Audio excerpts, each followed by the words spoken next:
रहे हैं। ये जो रियल इंसिडेंट हम आपके सामने लेके आते हैं, आप में से कुछ लोग हैं जिन्होंने अपने ऐसे दर्दनाक हादसे हमसे शेयर किए हैं, जो अपनी ज़िंदगी में बहुत ज़्यादा परेशान रहे हैं, अभी भी बहुत ज़्यादा परेशान चल रहे हैं, जो लोग नहीं चाहते कि आगे आने वाली जनरेशन अपने ऊपर कोई ऐसा बोझ उठा ले जिसे वो ज़िंदगी भर हटा ना पाए। इमेजिन कीजिए कि आपका भाई या आपकी बहन किसी हॉस्टल, अपार्टमेंट या पीजी में है। वहाँ से अचानक से रात को आपको कॉल करते हैं और बोलते हैं कि बहन मुझे भूत दिख रहा है। ऐसा मेरे साथ क्यों हो रहा है मुझे समझ नहीं आ रहा, लेकिन पिछले 1 हफ्ते से मुझे मेरे रूम में भूत दिख रहे हैं। उस टाइम पर आपका क्या रिएक्शन होगा कि भाई क्या मजाक कर रहे हैं, ये सारी चीज़ें होती थोड़ी ना है। लेकिन हॉस्टल, पीजी और अपार्टमेंट के बारे में तो हमेशा से ही हम सुनते आए हैं कि हॉन्टेड रहे हैं। क्यों? क्योंकि यहाँ पर जो आत्महत्या का जो रेशियो होता है वो बहुत ज़्यादा रहता है। मतलब स्टूडेंट प्रेशर में आके कभी ना कभी कुछ ना कुछ ऐसा अपने साथ कर लेते हैं जिनकी वजह से उनकी जो वहाँ पर एंटिटीज़ होती है वो कैप्चर होकर रह जाती हैं। आज का जो पूरा रियल इंसिडेंट है वो इसी चीज़ पर आधारित है। आज का real incident one of the most horrible incidents में होने वाला है। तो अपनी कुर्सी की पेटियाँ थोड़ी सी थाम लीजिए और अब हम स्टार्ट करने वाले हैं। आज का जो पूरा रियल इंसिडेंट है वो हमें सोनल ने बताया है। सोनल जो कि झारखंड की रहने वाली है। परिवार में सिर्फ 3 लोग, सोनल, उनके मम्मी पापा जो कि CBSE डिपार्टमेंट में काम करते थे। पूरा रियल इंसिडेंट उनके साथ हुआ 2019 में, जहां पर अपनी 12th क्लियर करने के बाद अच्छे मार्क्स के साथ वो नीट की प्रिपरेशन करने के लिए रांची के एक हॉस्टल में जाती हैं। हॉस्टल में जाने के बाद जो कोचिंग सेंटर वो ज्वाइन करती हैं, वहाँ पर जब वो पहुँचती हैं तो एक नई उम्मीद, एक नई आशा के साथ पहुँचती हैं। जब भी एक इंसान कहीं नई जगह शिफ्ट होता है तो उसके दिमाग में जो सबसे पहली चीज़ आती है वो होती है एक अच्छा दोस्त, एक अच्छा कंपटीशन, एक हेल्दी एनवायरनमेंट। ऐसे ही सोनल को एक लड़की मिलती है जिसका नाम था बबली, जो कि धनबाद की रहने वाली थी। ये अलग हॉस्टल में रहती थी पर सेम कोचिंग सेंटर में ये दोनों पढ़ने आते थे। धीरे धीरे 10-12 दिन निकले, 15 रातें, 1 महीना, ऐसे रातें बीतती गई और ये दोनों बहुत ही अच्छे कंपटीशन में आ गए। धीरे धीरे इनकी जो दोस्ती थी वो बहुत ज़्यादा मजबूत हो गई। जो दूसरे हॉस्टल की लड़कियां होती थी वो देख के यही बोलती थी, यार तुम दोनों को देख के तो ऐसा लगता है जैसे 2 बिछड़ी बहनें मिल गई हैं। कंपटीशन इतना स्ट्रांग होता था कि जितने भी टीचर्स हुआ करते थे वो इनकी दाद दिया करते थे। बबली जो थी स्टार्टिंग में बहुत अच्छे मार्क्स लेके आती थी, तो इस चीज़ से सोनल को कहीं ना कहीं इंस्पिरेशन मिलता था और सोनल बोलती भी थी कि बहन तुझे ऐसा कौन सा टोटका मिल गया जिसकी वजह से तू इतने अच्छे मार्क्स लेके आ रही है। कुछ टाइम बाद ऐसा हुआ जब बबली थोड़ी सी वीक पड़ी तो अचानक से सोनल ने उसे टेक ओवर कर लिया और फिर बबली बोलती थी अब वो टोटका तुझे भी तो मिल गया, अब तू भी तो इतने अच्छे मार्क्स लेके आ रही है। एक दिन सोनल जब अपने हॉस्टल में बैठ के पढ़ रही थी तो अचानक से बबली का फ़ोन आता है और बबली बोलती है कॉल पे कि देख बहन, मेरे हॉस्टल वार्डन से मेरी बहुत ज़्यादा लड़ाई हो गई है, तो कोशिश कर मैं या तो घर चली जाऊँगी या फिर मुझे अपने हॉस्टल में तो कोई कमरा दिलवा दे। सोनल के लिए सबसे बेस्ट एक मूवमेंट था क्योंकि उसकी जो रूममेट थी अभी उसने क्विट किया था 1 हफ्ते पहले और अभी सोनल अकेली रह रही थी। उसने इस बारे में कभी सोचा ही नहीं था कि बबली को इस तरीके से अपने रूम में बुलाया जा सकता है। लेकिन बबली का जब आगे से कॉल आया तो सोनल रह नहीं पाई। उन्होंने अपनी वार्डन से बात की कि ऐसे ऐसे एक मेरी दोस्त है और उसके साथ में डबल शेयरिंग में रहना चाहती हूँ और वो भी आना चाहती है। जो हॉस्टल वार्डन थी वो सोनल के बगल वाले कमरे में रहती थी। उन्होंने हाथ फैला के बबली का स्वागत किया और बबली अपने आप को शिफ्ट कर लेती है सोनल के बिल्कुल नेक्स्ट वाला जो बेड था उस पर। इनके मार्क्स इसी तरीके से आया करते थे, कभी सोनल के ज़्यादा आते थे, कभी बबली के ज़्यादा आते थे। लेकिन एक टाइम पर ऐसा आया जब बबली की आर्थिक स्थिति बहुत ज़्यादा बिगड़ गई, फाइनेंशियल सिचुएशन बिगड़ने लग गई और कोचिंग में प्रॉपरली नहीं जा पा रही थी। तब सोनल ने पूरी तरीके से बबली को टेक ओवर कर लिया। टेक ओवर करने के बाद बबली के दिमाग में थोड़ी सी हीन भावना आने लगी। एक जेलसी फैक्टर होता है जहाँ पर एक लड़की बहुत अच्छी परफॉर्म कर रही है, अचानक से वो देखे कि मेरी जो बगल में रहने वाली लड़की है उसकी तारीफ हो रही है और मेरी तारीफ नहीं हो रही। ये जो कॉम्पिटिशन था ये इस जंग को कहाँ तक ले जाने वाला था। हालांकि दोनों जो दोस्त थी वो बहुत आराम से रह रही थी और इनके बीच में यही होता था, अगर एक सवाल किसी दूसरी को समझ नहीं आता था तो ये दोनों मिलकर उसे सॉल्व कर लेते थे। मतलब एक बहन दूसरी बहन को सारी चीज़ें समझा देती थी। दोनों एक दूसरे के लिए सबसे बेस्ट थे रूम में। लेकिन ये थोड़ी ना मालूम था कि आगे जाके दोनों ही इस तरीके से बर्बाद हो जाएंगे किसी तीसरे की नज़र में आके। एक दिन बबली को घर से फ़ोन आता है और उसे पता चलता है कि उनके पापा की तबीयत बहुत ज़्यादा ख़राब हो गई है। बबली फटाफट से सोनल को बताती है कि पापा की तबीयत ख़राब है और बबली फटाफट से जो भी आसपास पब्लिक ट्रांसपोर्टेशन मिलता है उसको पकड़ के सीधा धनबाद निकल जाती है।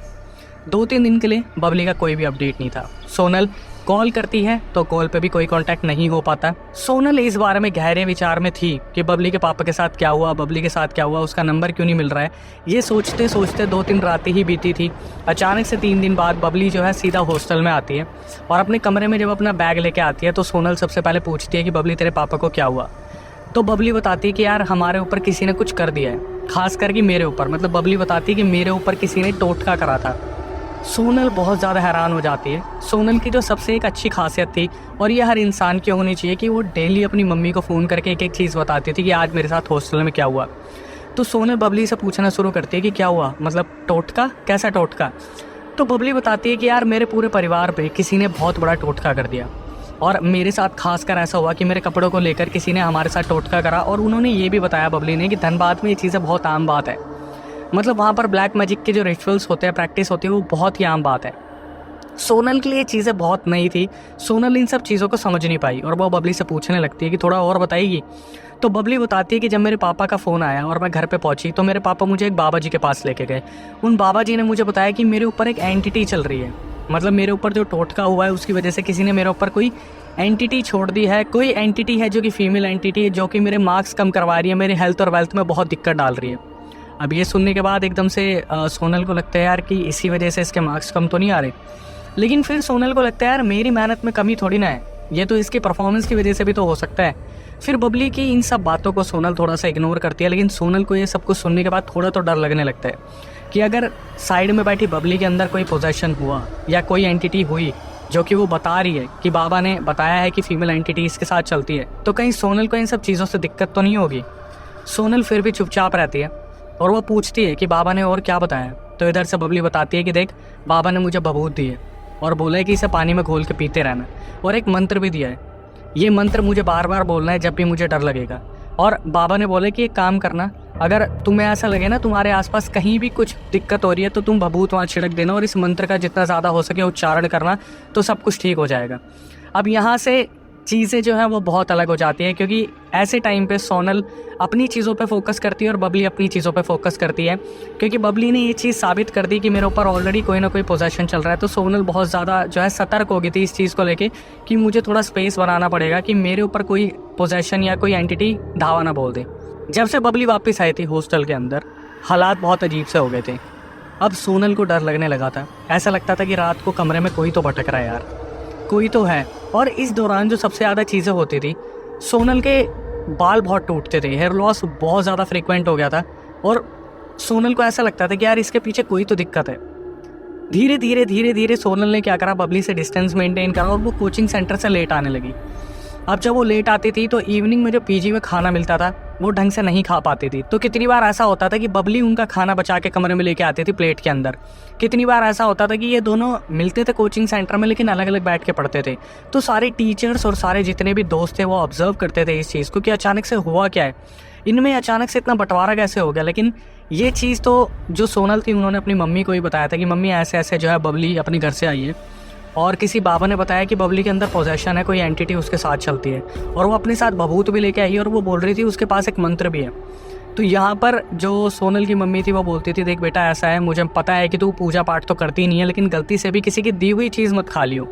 एक माँ ने वही काम करा जो सबसे पहले उनके दिमाग में आता है।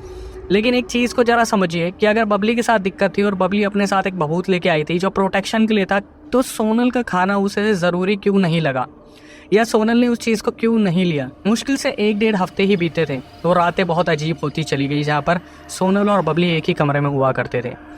होता क्या था, जब ये एक ही कमरे में सोते थे तो बबली तो बहुत जल्दी सो जाती थी, लेकिन सोनल पूरी रात बबली को घूरती रहती थी, ये सोच के कि इसके साथ अगर कोई एंटिटी है तो यार मुझे नुकसान ना दे दे। सोनल को चावल खाना बिल्कुल भी पसंद नहीं था, लेकिन हॉस्टल में सिर्फ और सिर्फ चावल बन रहे थे जो कि बबली उसके लिए लेके आती थी।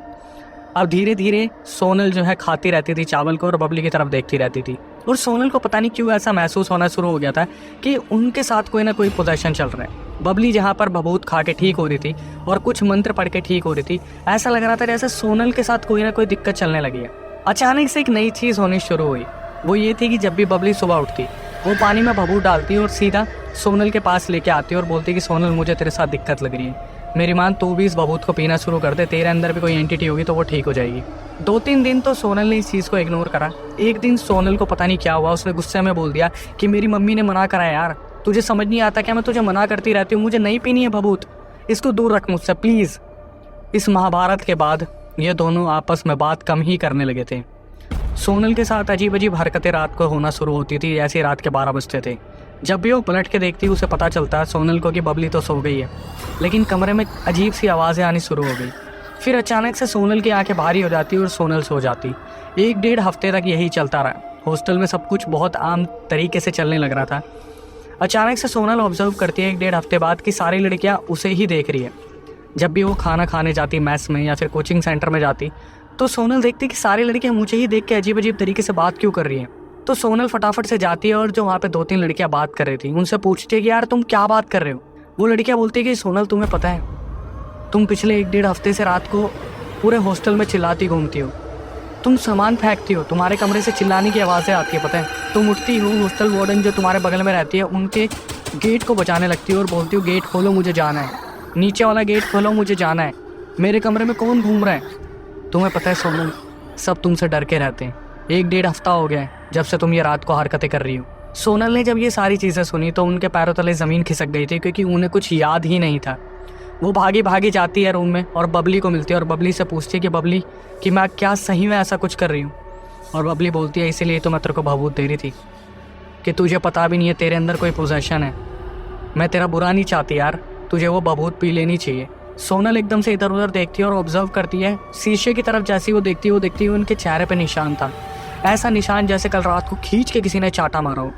अपनी बॉडी की तरफ देखती है, हाथ पैरों पे स्क्रैचेस के निशान थे। 1-1.5 हफ्ते में ऐसा हुआ क्या था सोनल के साथ जिसकी वजह से इतना सब कुछ हो रहा था। इन सब चीज़ों के बाद भी सोनल खुद को समझाती है कि मैं किसी की बातों में नहीं आऊँगी। हो सकता है कि सब कुछ झूठ ही बोल रहे हूँ या कहीं मैं ही स्प्लिट पर्सनैलिटी डिसऑर्डर की शिकार तो नहीं बन गई हूँ। सोनल को ऐसा लगता है कि यार मैं रात को कोई और कैसे बन सकती हूँ। वो बबली से बार बार पूछती कि यार और बताना क्या हुआ, कुछ और भी दिखता है क्या।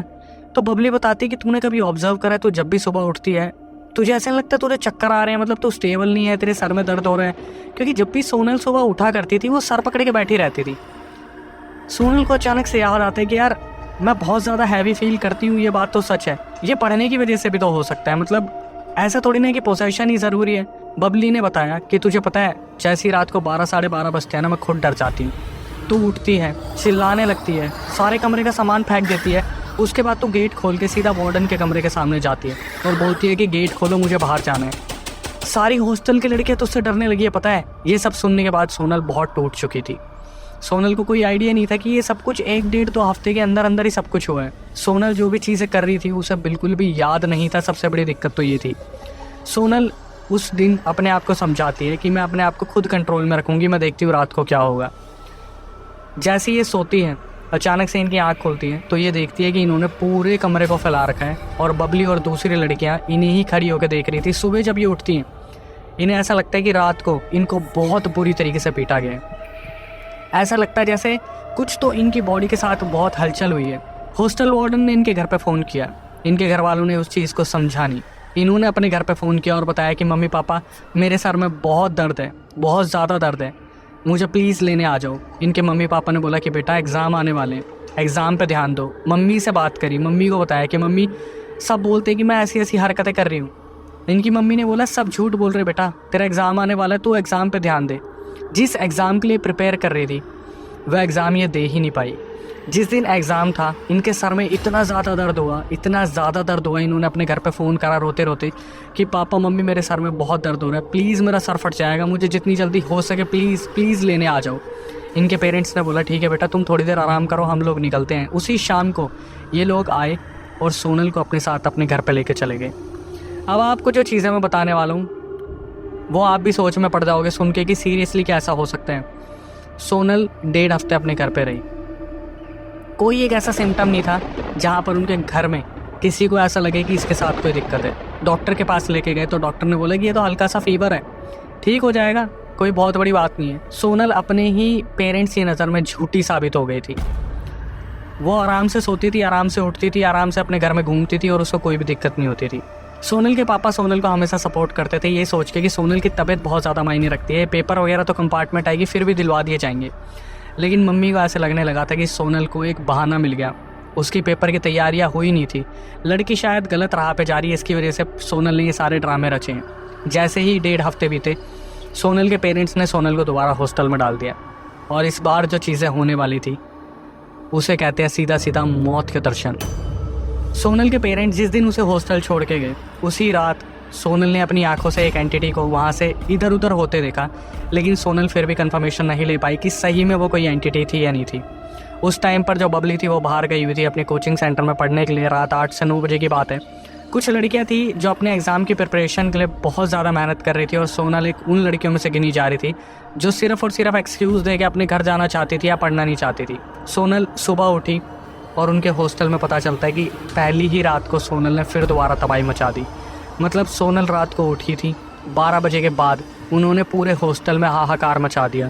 सब लड़कियां डरी हुई थी, इंक्लूडिंग वार्डन। वार्डन को पता चलता है कि इसके साथ कोई तो दिक्कत है, लेकिन फिर भी वो लड़कियों को ये बोलती है कि ये स्प्लिट पर्सनैलिटी डिसऑर्डर के शिकार हो चुकी हैं। तो सब लोग आम तरीके से, जब तक सबके एग्ज़ाम्स नहीं निकल जाते, सब लड़कियां आम तरीके से रहेंगी। सब ने इस तरीके से सोचना शुरू कर दिया कि सोनल पागल हो चुकी है।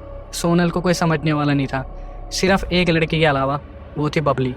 हुआ क्या, बबली ने बताया कि उसे भी एंटिटीज़ दिखने लगी हैं। क्यों? क्योंकि उन्होंने बबूत वाला जो पानी था वो पीना बंद कर दिया है, सिर्फ इसलिए क्योंकि वो सोनल की मदद करना चाहती हैं। अगर एक सच्ची दोस्त हो तो इसी तरीके की होनी चाहिए, लेकिन क्या ये स्टेप जो लिया गया था वो ठीक था? बिल्कुल भी नहीं। सिर्फ बबली सोनल की हेल्प करना चाहती थी, इसलिए उन्होंने बबूत वाला पानी पीना बंद कर दिया। अब दोनों ही एंटिटीज़ को देख पा रहे थे। सोनल के साथ कितनी बार ऐसा होता था कि सोनल सोती थी, अचानक से एक स्लीप पैरालिसिस का अटैक आया, वो झेल गई। फिर दोबारा स्लीप पैरालिसिस का अटैक आया, वो झेल गई। तीसरी बार साक्षात जब वो आँख खोलती थी तो वो देखती थी कोई एंटिटी उनका गला दबा रही है। कितनी बार ऐसा होता था कि जब भी उनकी आँख खुलती थी उन्हें एक साक्षात एंटिटी दिखती थी। जिस रात उन्होंने साक्षात उस एंटिटी को देखा उसका हुलिया बताया। एक औरत जिसकी मोटी मोटी आंखें, मोटे मोटे होठ, लंबे बाल और वो जो आंखें वो बाहर लटकी हुई है, अंतड़ियाँ फटी हुई है, हाथ से रक्त बह रहा है। ये देखने के बाद सोनल के ऊपर क्या बीता होगा। हॉस्टल वार्डन बार बार घर पे फ़ोन करती थी और घर वालों को यही बोलती थी कि आपकी लड़की नॉर्मल नहीं है, जितनी जल्दी हो सके घर लेके चले जाओ। घर वाले यही बोलते थे कि मैम आप समझने की कोशिश क्यों नहीं कर रहे, बच्ची के ऊपर एग्ज़ाम का बहुत प्रेशर है, वो डिप्रेस हो जाएगी अगर सब आप इसी तरीके से रिएक्ट करोगे। और वार्डन ने भी इस चीज़ को बोलना छोड़ दिया और लड़कियों को बोल दिया कि तुम लोग इस चीज़ को इग्नोर करो। बबली अपने घर जा चुकी थी क्योंकि अब आ गया था कोविड का टाइम 2020, जहाँ पर हॉस्टल जो था वो बंद होने की कगार पे था। सोनल रोते रोते अपने पापा को फ़ोन करती है कि पापा सब लड़कियां अपने घर जा रही है, प्लीज़ मुझे भी लेने आ जाओ। तो उनके पापा सीधा कॉल करके बोलते हैं कि CBSE की कुछ कॉपीज़ रह रही है जो मुझे चेक करनी है, मैं 2 दिन बाद आ जाऊँगा बेटा, 2 दिन की बात है, आराम से रुक जाओ अपने हॉस्टल में।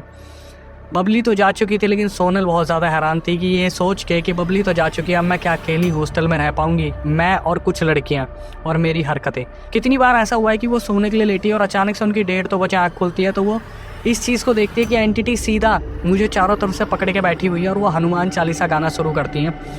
फिर अचानक से छूटती हैं। फिर 1 घंटे बाद उन्हें ऐसा लगता है कोई पोजेस करने की कोशिश कर रहे हैं और तब तक वो पोजेस हो चुकी होती थी। मुश्किल से 2-3 रातें बची थी जब उनके पेरेंट्स उन्हें लेने आने वाले थे, लेकिन एक रात तो निकल गई जहाँ पर उनके साथ ये सब कुछ हुआ था, हनुमान चालीसा वगैरह वाली चीज़ें। अगली रात जो उनकी लास्ट रात यहाँ पे थी, सोनल अपने हॉस्टल में थी और सारी तैयारी के साथ वो बैठी हुई थी। उन्हें ये तो पता था कि एंटिटीज जानती है कि आज रात मेरी यहाँ पे आखिरी रात है, कल सुबह मेरे पापा मुझे लेने आने वाले हैं। क्या होगा आज रात, क्या मैं आराम से सो पाऊँगी, कहीं मेरे ऊपर अटैक तो नहीं होगा। तभी अचानक से उन्हें पता चलता है कि साइड वाली लड़कियों ने आपस में कोई टास्क दिया है और उनमें से एक लड़की को टास्क मिला था पास वाले ग्रेवयार्ड में से एक मोमबत्ती लेके आनी है और रात को ये लोग कोई रिचुअल परफॉर्म करने वाले थे।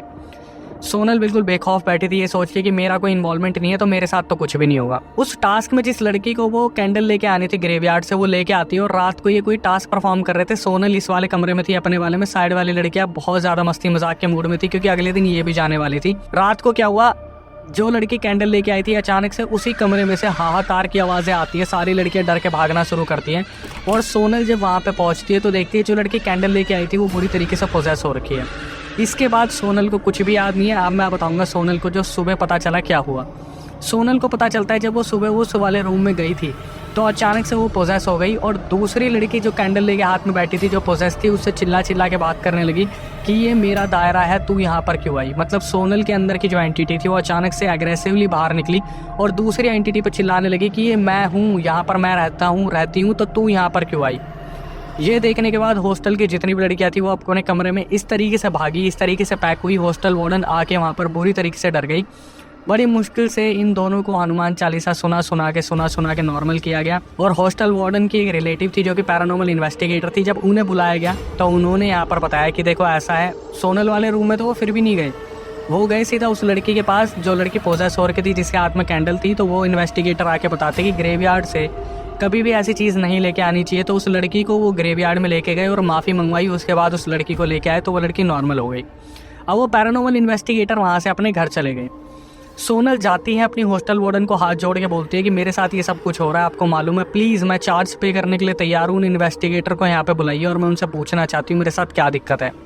बहुत रिक्वेस्ट करने के बाद वो जो हॉस्टल वार्डन थी उन पैरानॉर्मल इन्वेस्टिगेटर को बुलाती हैं और पता चलता है कि सोनल के कमरे में 4 एंटिटीज़ है, जिसमें से 2 एंटिटीज़ वो उनको दिख रही है, 2 एंटिटीज़ है जो नहीं दिख रही। ये सुनने के बाद पूरा हॉस्टल बुरी तरीके से डर गया। सिर्फ सुकून इस बात का था कि 1-2 दिन के अंदर जो लड़कियां हैं वो सब अपने घर जाने वाली थी, और ऐसा ही हुआ, सारी लड़कियां अपने घर चली गई और सोनल को उनके पापा घर लेके वापस आ गए। सोनल ने अपने पेरेंट्स को सब कुछ बताया कि ऐसे ऐसे हॉस्टल में हो रहा था जहाँ पर मेरे साथ बैक टू बैक पैरानॉर्मल चीज़ें हो रही थी, लेकिन घर वालों ने बिल्कुल भी इस चीज़ को एक्सेप्ट नहीं करा। घर वालों का ये मानना था जब तक हम अपनी आंखों से ये चीज़ें नहीं देख लेंगे हम इन सब चीज़ों पर बिलीव नहीं करने वाले। लेकिन यहाँ से वो सारी मर्यादाएं ख़त्म हो जाती है जहाँ पर एक बच्चे पर भरोसा करना एक आम इंसान को बहुत ज़्यादा मजबूर कर देता है। कोविड के दौरान सोनल के पापा उन्हें घर लेके आ जाते हैं और 1-1.5 हफ्ते तो बिल्कुल सब कुछ सही रहता है, जहाँ पर उनके घर वाले बार बार उन्हें समझाते रहते हैं कि देखा तुम्हारे अंदर कोई भी दिक्कत नहीं है, तुम स्प्लिट पर्सनैलिटी हो गई थी हॉस्टल में रह के और तुम प्रेशर में आके ऐसी चीज़ें करती थी। 1.5 हफ्ते बाद सोनल ने अपने घर पे अपना असली रूप दिखाना शुरू करा, जहाँ पर जिस रात वो सो रही थी अचानक से उन्होंने अपने घर में बुरी तरीके से तबाही मचा दी। रात को वो उठी, उन्होंने किचन के सारे बर्तन तोड़ दिए और उनके मुंह से 3-3, 4-4 आवाज़ें आ रही थी, जहाँ वो आवाज़ बदल के यही बोल रही थी कि मैं इसे लेके जाऊंगी, मैं इसे नहीं छोड़ूंगी, तुम मुझे इससे अलग नहीं कर सकते। जब घर में ये सारी चीज़ें होने लगी तो घर वाले बुरी तरीके से डर गए। 1 रात संभाला गया, 2 रात संभाला गया, 3 रात। कोविड की एक ऐसी सिचुएशन जहाँ पर मरीजों को कोई नहीं पूछ रहा, तो जिनके साथ पैरानॉर्मल चीज़ें हो रही हैं उनको कौन पूछेगा। इनके पापा भटकना शुरू करते हैं और 2 पंडितों को अपने घर पे लेके आते हैं जो कि इनके पैसे खा के निकल जाते हैं, लाख रुपए, और कोई भी इलाज काम नहीं आता है। 1-1, 2-2 दिन में सब कुछ वही चीज़ें रिपीट होनी शुरू हो जाती हैं। इसके बाद इन्हें पता चलता है जब सोनल का पोजेशन 4 रातों से बहुत ज़्यादा एक्सट्रीम लेवल पे आ गया था कि एक बहुत सिद्धि प्राप्त इंसान है जो हमारे घर से 40 किलोमीटर दूर रहते हैं। इनके पापा विनती करने लगते हैं उस इंसान से कॉल पे। वो जो सिद्धि प्राप्त इंसान थे वो यही बताते कि कोविड का टाइम है, मैंने अपनी तरफ से सबको देखना बंद कर दिया, लेकिन इनके पापा फ़ोन पे बिलखते रहे अपनी बच्ची की जान बचाने के लिए कि हमारे बच्ची की तबीयत बहुत ख़राब है। उस टाइम पर सोनल ने बताया कि अक्षय भाई मेरा जो वजन था वो बिल्कुल नामात्र हो गया था, मेरी आंखों के नीचे डार्क सर्कल्स आ गए थे, मैं बहुत स्किनी हो गई थी।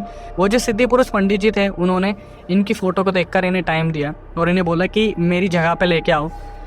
2 दिन बाद जब ये उनकी जगह पे लेके जाते हैं तो वहाँ पर जो सिद्धि पुरुष पंडित जी थे वो अचानक से बोलते हैं कि क्यों, तो बता के आई है ना, तो मेरे पास आई है। तो सोनल बहुत हैरान हो जाती है कि मैं बता के आई हूँ किसी को कि मैं आपके पास आ रही हूँ। तो उसे याद आता है सोनल को, हाँ मैं अपने हॉस्टल की कुछ लड़कियों को बता के आई हूँ कि मैं यहाँ पे आई हूँ। तो अचानक से पंडित जी बोलते हैं कि अगली बार तू मेरे पास आएगी तो तू किसी को बता के नहीं आएगी, और आज के बाद तू अपने हॉस्टल में किसी लड़की से बात नहीं करेगी। सोनल बहुत ज़्यादा हैरान थी इस चीज़ को सुनने के बाद कि मैं अपने हॉस्टल में किसी से बात न करूँ, ये क्या मतलब है। सिद्धि प्राप्त पंडित जी सिर्फ इतना बोलते कि अगर आपकी लड़की को आपको बचाना है तो जितने भी लोग इसके कांटेक्ट में उससे दूर कर दो। लेकिन ऐसा कैसे हो सकता है कि बबली से कोई बात छुप जाए, क्योंकि बबली तो डेली फ़ोन कर रही थी और बबली ही एकलौती वो लड़की थी जो किसी भी हद तक जा रही थी सोनल को बचाने के लिए। लेकिन फिर भी पंडित जी की बात को तो मानना ही था। जिस दिन सोनल पंडित जी के पास से वापस आती है वहाँ से एक धागा लेके आती है, धागा हाथ पे बांधा जाता है। जैसे ही घर पहुँचती है देखती है कि बबली का फ़ोन आ रखा था। बबली फ़ोन पे पूछने लगती है कि क्या हुआ, तू पंडित जी के पास गई थी, सब ठीक तो रहा। तो यहाँ से सोनल बताती है कि यार मुझे स्प्लिट पर्सनैलिटी हो गई है, पता है मेरे ऊपर कोई पोजेशन नहीं है, कोई भूत प्रेत नहीं है। पंडित जी ने बोला कि मैं फालतू में परेशान हो रही हूँ तो मेरा इलाज अब डॉक्टर से चलेगा। और इस तरीके से बोलते बोलते उन्होंने इस तरीके से बोलना शुरू करा, अरे सुन तेरी आवाज़ नहीं आ रही बबली, मैं कॉल करती हूँ तेरे को, और फ़ोन को स्विच ऑफ कर दिया। 1 हफ्ते बाद का टाइम मिला था। ये 1 हफ्ता वो था सोनल की लाइफ में जहाँ पर वो सुकून से सो पाई थी। बार बार उन्हें स्लीप पैरालिसिस तो होता था, बार बार उन्हें ऐसा तो लगता था कि कोई आसपास है, बार बार उनके पैर तो खिंचते थे। लेकिन 1 हफ्ते बाद जब वो गई तो उनके घर वालों को टाइम दिया गया था और बहुत सारी सामग्री का इंतजाम करने को बोला गया था। जब ये पहुंचती है सिद्धि प्राप्त पंडित जी के पास तो उन्होंने एक बहुत बड़ा घेरा बना रखा था और घेरे में बैठाते ही सोनल ने बताया कि अक्षय भाई आप बिलीव करो मेरे को आवाज़ ही नहीं आई कि बाहर क्या बात हो रही है। घेरे में बैठती मेरे पापा को क्या बोला मुझे नहीं पता, लेकिन जैसे ही वहाँ पर पूजा का आयोजन शुरू हुआ मैं अचानक से बेहोश हो गई। उसके बाद मेरे पापा ने मुझे बताया कि मैं वहाँ पर बुरी तरीके से नाच रही थी, मेरे अंदर एंटिटीज़ आ रखी थी बैक टू बैक, जो बार बार पंडित जी को बोल रही थी तू हमें इससे कभी अलग नहीं कर पाएगा, हम इसे लेके जाएंगे। कभी फीमेल की एंटिटी आती कि मैं इसे लेके जाऊंगी, तू नहीं बचा पाएगा। कभी बच्चे की एंटिटी मैं लेके जाऊंगा। इस तरीके से बैक टू बैक जो पोजेशन हो रहा था। इनके पापा ने बताया सोनल के कि बेटा तूने 4 बार तो हमें चकमा देने की कोशिश करी कि पापा मुझे बहुत पेन हो रहा है, पापा मुझे निकाल लो इस सर्कल के बाहर। सोनल ने अपनी पूरी कोशिश कर ली 8 से 9 घंटे तक वो बुरी तरीके से पोजेस रही, वो उस घेरे से बाहर नहीं आ पाई। सिद्धि पुरुष पंडित जी जो थे उन्होंने बैक टू बैक पूजा की। 11-12 घंटे बाद उनके सामने जो सच निकला, जब बिल्कुल सोनल बिल्कुल एक ऐसे लेवल पे आ गई थी जहाँ उनकी बॉडी बिल्कुल टूट चुकी थी और अपने होश में वापस आती है, तो पता चलता है कि ये एक इंसान था जिसने सब कुछ किया था, और वो और कोई नहीं थी, वो थी बबली। बबली अपने घर पे गई थी और वहाँ से ब्लैक मैजिक का सारा सामान लेके आई थी, और जो हेयरफॉल होते थे सोनल को, वो हेयरफॉल के जितने भी बाल थे वो सब कुछ वो धनबाद में लेके गई थी। वहाँ पे ब्लैक मैजिक करवा के लाई। ऊपर से भभूत उसके खाने में मिला के दिया जाता था। वो भभूत नहीं था जिससे बबली बची रहती थी, वो भभूत था जिससे सोनल को पोजेस किया गया था। चावल में मिला के सारी चीज़ें दी गई थी। इसके बाद सोनल को जब सारी चीज़ें पता चली तो सोनल सब कुछ रिलेट कर पाई कि बबली को एंटिटीज़ कैसे दिखती थी, क्योंकि बबली ने ही तो एंटिटीज़ को छोड़ा था। बबली ही क्यों थी इकलौती जो हर चीज़ करने के लिए तैयार थी, क्योंकि बबली इस चीज़ से चिढ़ती थी कि सोनल एक अच्छे परिवार से बिलोंग करती है और सोनल के बहुत अच्छे मार्क्स आ रहे हैं। बबली का जो परिवार था वो आर्थिक स्थिति से गुजर रहा था। इसका मतलब ये नहीं था कि वो सोनल को इस चीज़ का शिकार बना दे। सोनल को आखिरी में पता चला कि वो जो मंत्र था, जो बार बार बबली बोलती थी इस मंत्र को बोल, वो मंत्र और कोई मंत्र नहीं था, वो मंत्र था ब्लैक मैजिक को एक्सेप्ट करने का मंत्र, कि अगर कोई एंटिटी है तो मेरे ऊपर आ जाओ, मैं एक्सेप्ट कर रही हूँ इस चीज़ को। ये सुनने के बाद किसी की भी आत्मा बुरी तरीके से दहल सकती है। तो आप खुद अंदाज़ा लगा लीजिए जिन लोगों के बीच आप रह रहे हैं, क्या वो लोग सही में आपके सगे हैं? हो सकता है कि आप किसी अपार्टमेंट, पीजी या हॉस्टल में बैठ के वीडियो देख रहे हैं और कोई साइड में ही आपकी बड़ी लंबी प्लानिंग कर रहा हो और आपको पता चल जाए, तो भी आप क्या करेंगे? कमेंट सेक्शन में ज़रूर बताइएगा। अब आप खुद समझ लीजिए छोटी छोटी उम्र के बच्चे और जो स्टूडेंट्स हैं वो किस तरीके से ब्लैक मैजिक का सहारा लेने लग रहे हैं। ऐसे ही चलता रहा तो मुझे लग रहा है कि अब देशों में महायुद्ध हो जाएगा। और खैर चीज़ें तो इसी तरीके से हो रही है जिस तरीके से देशों के हालात बदलते नज़र आ रहे हैं। तो न्यूक्लियर बॉम्ब की जगह गुड़िया यूज़ होगी और लड्डू फेंके जाएंगे एक दूसरे की जगह पर, और पता नहीं क्या क्या दफन मिलेगा किसी की कौन सी भूमि पर। देखते हैं घरों में कैसे टोटके बढ़ने लग रहे हैं, ब्लैक मैजिक किस तरीके से बढ़ रहा है, कितने लोग हैं जो इस चीज़ में इन्वॉल्व होकर इस तरीके से कर रहे हैं जैसे पिकनिक मनाई जा रही है, और बाद में फिर अपने साथ भी वो चीज़ें लेके घूम रहे हैं और सामने वाले को तो दुख दे ही रहे हैं। तो इस चीज़ को मैं एक बार एक्सप्लेन कर देता हूँ आपको। ब्लैक मैजिक करने का मतलब होता है कि करने वाला भी भुगतेगा, करवाने वाला भी भुगतेगा, और जो चीज़ें जिस पर बीत रही है वो तो भुगत ही रहे। एक ऐसी साइकिल बन जाती है जहाँ पर आप अपनी पीढ़ी दर पीढ़ी इतने नुकसान लेके चलते हो जहाँ पर आप कभी भी इस चीज़ से मुक्त नहीं हो पाते। लेकिन ऐसे रियल इंसिडेंट के बाद मैं सिर्फ ये चाहता हूँ कि सोनल जैसी जो लड़कियाँ जो अकेली रह रही हैं वो थोड़ा सा अपने पेरेंट्स को कॉन्फिडेंस मिले, और पेरेंट्स से हाथ जोड़ के विनती है अपने बच्चों को समझना शुरू करें। अगर बच्चे बार बार बोल रहे हैं कि उनके साथ कुछ तो गलत है, समझना शुरू करें। ज़रूरी नहीं है कि आपका बच्चा बहाना मार रहा होगा।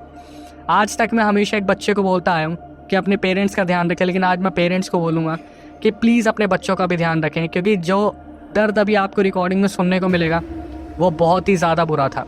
एक लड़की जिसने ये जंग अकेली झेली, एक लड़की जो उसके बगल में रह रही, जिसको वो बहन मानती थी, सब बहन मानते थे, और वो लड़की उसके साथ क्या कर रही थी। तो अगले शिकार आप भी हो सकते हैं। कोई बहुत बड़ी बात नहीं है, बड़ी रील्स फेमस होती है इस तरीके की, बड़ी बड़ी यूनिवर्सिटीज़ की, जहाँ पर ब्लैक मैजिक का सहारा लेके कोई आपके ऊपर अपनी बला टाल सकता है। मुझे नहीं समझ आता कि लोग ऐसा क्यों करते हैं, लेकिन यहाँ पे हम अवेयरनेस का काम कर रहे हैं। तो हमारी जो आपसे रिक्वेस्ट होती है वो यही है कि moral of the story conclusion को ध्यान से सुने। बस अगर आप हॉस्टल, पीजी या कहीं भी रह रहे हैं तो थोड़ा सा ध्यान दें कि आपके कपड़े गायब तो नहीं हो रहे। बालों को डस्टबिन में तरीके से रखें, या फिर सबसे जो बेस्ट है, अपनी चीज़ें जो आपकी वेस्ट है उनको जलाना शुरू कर दें। नेल्स ऐसी जगह पे डालें जहाँ किसी को मिले ना। बाल को जला दिया जाए या बालों को इस तरीके से रखा जाए वो किसी को मिले ना। अपने कपड़ों को, सैनिटरी पैड्स को संभाल के रखा जाए, या फिर ऐसी जगह पर फेंका जाए जहाँ पर किसी को मिले ना। ब्लैक मैजिक के शिकार आप कभी भी हो सकते हैं, और उससे बचने का सबसे ईजी तरीके कि आप खुद पे ध्यान दें, आसपास की एक्टिविटीज़ पर ध्यान दें, और खाने का स्वाद जिस दिन बदलता है 3 दिन के लिए, उसी दिन आपको समझ जाना चाहिए। क्योंकि यहाँ पर इस रिकॉर्डिंग में मेंशन करा गया कि जिस दिन बबली पहले दिन चावल लेके आई थी सोनल के लिए, उसी दिन उनको टेस्ट खाते ही पता चल गया था कुछ गड़बड़ है, लेकिन वो फिर भी ध्यान नहीं दे पाई, ये सोच के कि मेरी बहन ही तो है, मेरे खाना ही तो लेके आई है। ऐसी बहन डायन से कम नहीं होती, और ऐसे दोस्त किसी बहुत बड़ी एंटिटी से कम नहीं होंगे, ब्रह्म राक्षस या फिर मैं बोलूँ कच्चे कलवे। ऐसे लोग बहुत ही ज़्यादा शापित होते हैं जो आपको इन सब चीज़ों में घेर सकते हैं। तो फिर यही कहूँगा, मेरी आपसे आखिरी में क्या रिक्वेस्ट होती है, जो नए व्यूअर्स हमारे चैनल पर आए, चैनल को सब्सक्राइब कर लें।